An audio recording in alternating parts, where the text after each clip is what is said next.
Dans la vie, faites attention. Waouh! Ouh!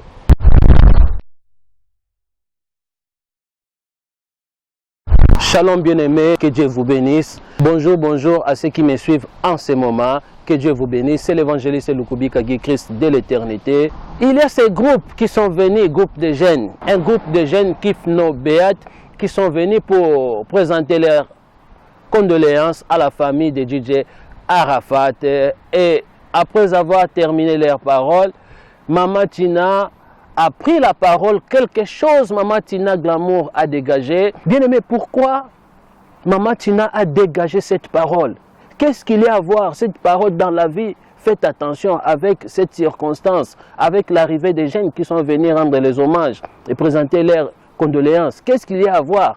En réalité, Maman Tina voulait passer autre message. Dans la vie, faites très attention. Bien aimé, j'ai eu la chair des poules. C'est une parole d'une mère qui a des douleurs en elle. Parce que derrière cette parole, ça cache beaucoup de choses. Cela veut dire quoi?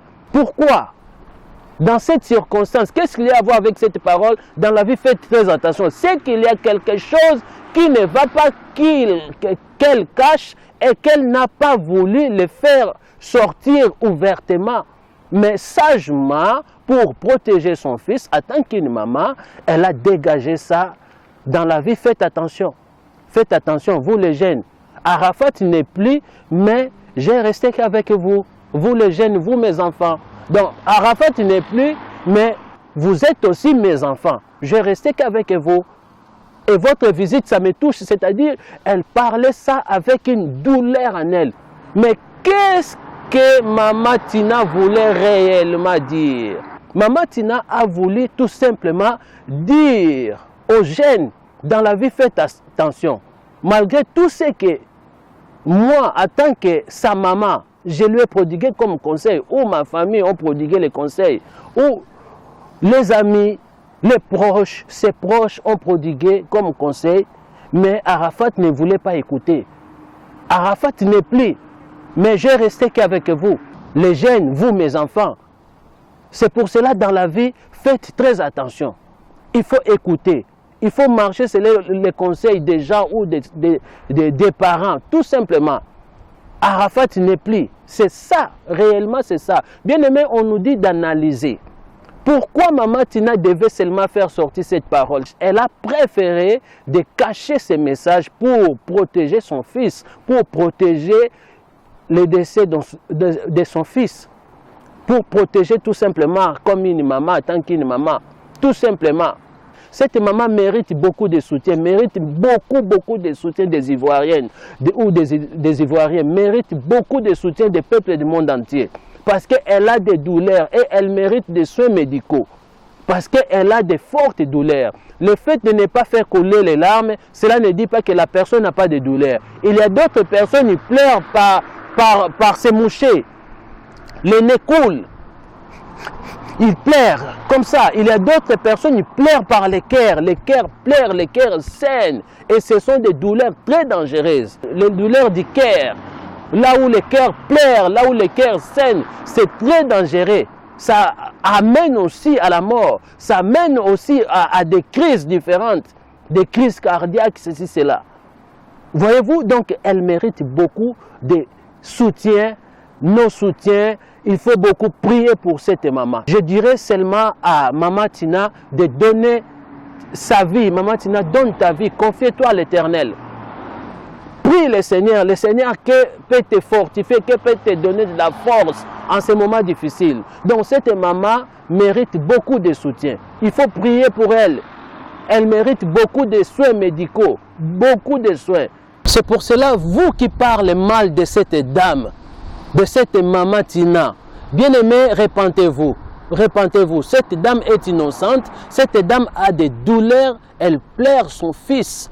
Vous devez la soutenir.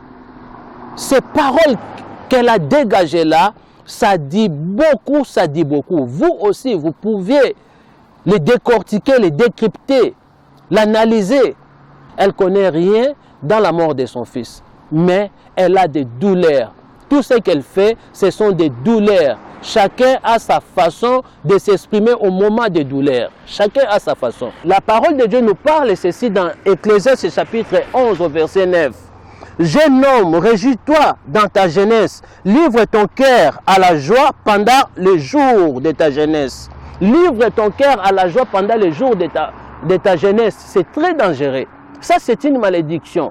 Or, vous devez réjouir dans le Seigneur et non dans votre jeunesse. Livre ton cœur à la joie pendant les jours de ta jeunesse.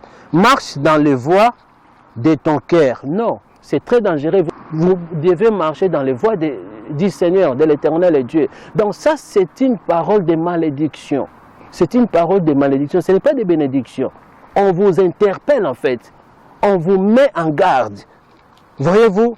Et selon les regards de tes yeux, selon les regards de tes yeux, non, il faut marcher selon les regards de l'Éternel et Dieu. On vous met en garde, ce n'est pas une bénédiction ça, ces paroles, ce n'est pas une bénédiction.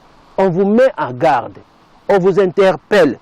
Mais sache que pour tout cela, Dieu t'appellera en jugement. C'est-à-dire, Dieu t'appellera à la mort. Tout ce que tu fais, toutes ces bêtises, comme tu vis selon toi, tu marches selon ta voie. Sache que Dieu t'appellera au jugement, Dieu t'appellera à la mort. Bien-aimé, après la mort, il n'y a plus rien.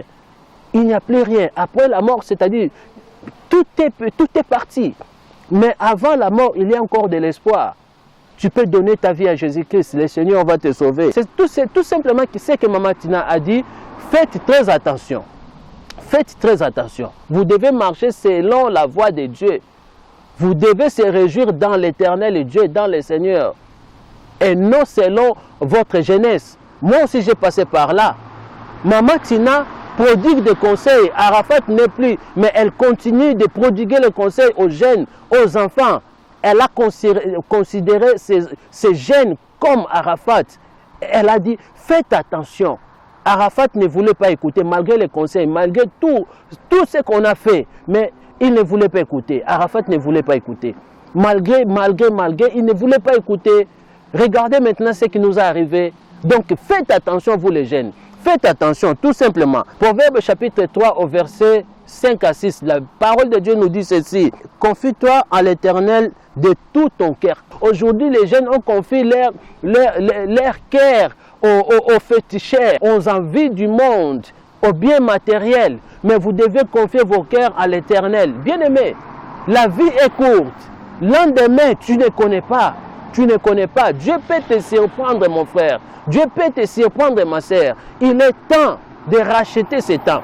Le temps ne t'appartient pas. Le temps ne dépend pas de toi, mais c'est toi qui dépends du temps. Donc, il est temps de racheter ce temps-là. C'est ce que Maman Tina dit tout simplement. Faites attention. C'est-à-dire, elle pleure, elle a des douleurs. Arafat n'est plus, mais j'ai que vous, dans la vie, faites attention. Ne marchez pas selon vos cœurs, selon votre jeunesse, selon vos envies, mais marchez selon Dieu. Autrefois, on peut dire ça. Aujourd'hui, les jeunes ont peur de se confier à l'Éternel. Ils croient que s'ils confient à l'Éternel, leur vie se perd. Voyez-vous, ils croient que s'ils se confient à l'Éternel, ils sont faits fausse affaire. Non. Et pourtant, l'Éternel et Dieu vous bénit, vous protège, vous épargne au danger. Voyez-vous, il n'abandonne pas ses enfants. Voyez-vous, quand le malheur vient, il faut réfléchir. Qu'est-ce que vous réfléchissez? C'est pour cela, Maman Tina vous a parlé, vous a conseillé. Comme ses enfants, Arafat n'est plus, mais elle est restée qu'avec vous. Vous devez profiter de ses conseils.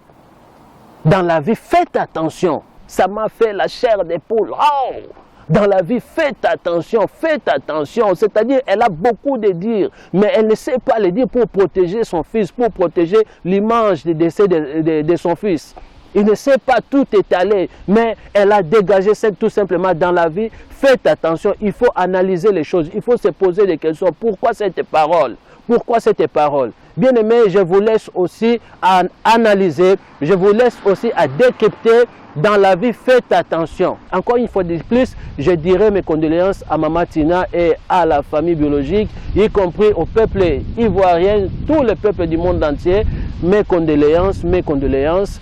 et Maman Tina, sois fortifiée, que le Seigneur te comble de sa grâce. Cherche la face de l'Éternel notre Dieu, la personne de Jésus-Christ. Reçois Jésus-Christ dans ta vie. Il est le seul consolateur, son esprit. Le seul. Fortifie-toi en Jésus-Christ. Le Seigneur ne t'abandonnera point, ne te délaissera point, y compris sa femme, les enfants. Le Seigneur ne vous abandonnera point. Le Seigneur ne vous délaissera point. Seulement que peuple ivoirien, peuple de partout dans le monde, nous devions tirer la leçon au moment des circonstances. Que Dieu vous bénisse. C'était l'évangéliste Lukubika Guy Christ de l'éternité. Et à la prochaine. Surtout, n'oubliez pas de partager cette vidéo. Abonnez-vous à Lukubika TV et aimez nos vidéos. C'est un message que je l'ai passé avec une forte douleur au cœur. Le fait de voir une maman qui dégage une parole de douleur pour prodiguer les conseils à ses enfants qui sont restés dans la vie. Dans la vie, faites très attention. Dans la vie, faites très attention. C'est ainsi, je vous dirai, ciao.